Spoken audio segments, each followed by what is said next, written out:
నమస్తే, welcome to Priyanka's media. నేను మీ Priyanka. 2025 April 22 భారతదేశ చరిత్రలో చీకటి రోజు. అన్యం పుణ్యం ఎరగని భారత పౌరులు టెర్రరిస్టుల తూటాలకు బలైన రోజు. దేశమంతా అట్టుడికిన రోజు. భార్యల కళ్ళ ముందే అత్యంత దారుణంగా భర్తలను కాల్చి చంపారు ఆ కర్షక ఉగ్రవాదులు. పెళ్లి చేసుకుని కేవలం 6 రోజుల్లోనే కళ్ళ ముందే భర్త ప్రాణాలు తీస్తుంటే ఆ నవవధువు హిమాంశి ఏడుపులు దేశమంతా వినిపించాయి.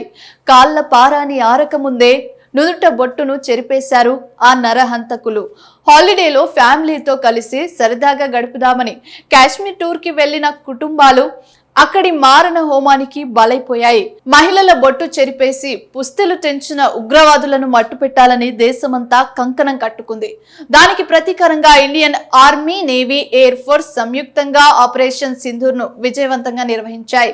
పాకిస్తాన్ మరియు పాకిస్తాన్ ఆక్రమిత కాశ్మీర్లో 9 ఉగ్రవాద శిబిరాలపై 24 క్షిపణులను కేవలం 25 నిమిషాల్లో ప్రయోగించింది భారత సైన్యం.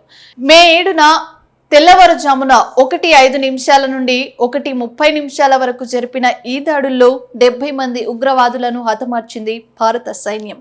ఏప్రిల్ 22న జమ్మూ కాశ్మీర్లోని పహల్గాంలో జరిగిన ఉగ్ర దాడికి ప్రతీకారం తీర్చుకోవాలని ప్రతి భారతీయుడి రక్తం మరిగింది. దీంతో ఉగ్రవాదుల ఏరివేతే లక్ష్యంగా ఇండియన్ ఆర్మీ ఈ దాడులను జరిపింది.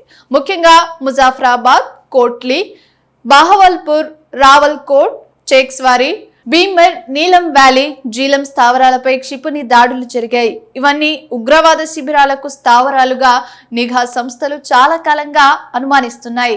దాడికి గురైన 9 ప్రదేశాల్లో 5 పాకిస్తాన్ ఆక్రమిత కాశ్మీర్లో ఉన్నాయి. మరియు 4 ప్రాంతాలు పాకిస్తాన్ ప్రధాన భూభాగంలో ఉన్నాయి.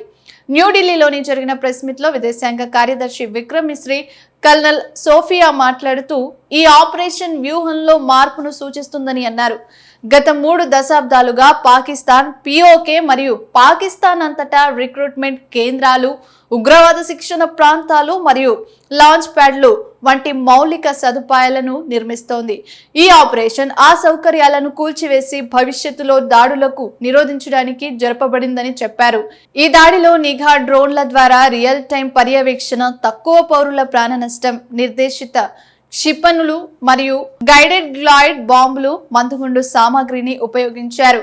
తీవ్రవాద సంస్థ జైషే మొహమ్మద్ ఇండియానే కేంద్రంగా చేసుకుని భారత్ లో 2001 పార్లమెంట్ పై దాడి, 2008 ముంబైలో దాడులు, 2016 పఠాన్కోట్ దాడులు, అలాగే 2019 పుల్వామా అటాక్, 2025 పహల్గాం అటాక్ చేస్తూ వచ్చింది.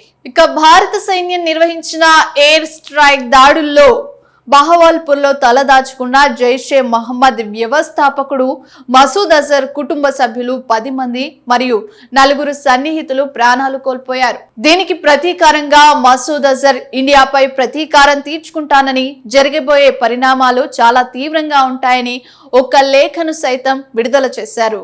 మరోవైపు పాకిస్తాన్ ప్రధాని భారత్ నిర్వహించిన దాడిని యుద్ధ చర్యగా పేర్కొంది. ప్రధాని షహబాజ్ షరీఫ్ భారతదేశానికి సమాధానం చెప్తామని ఒక ప్రకటన చేశాడు.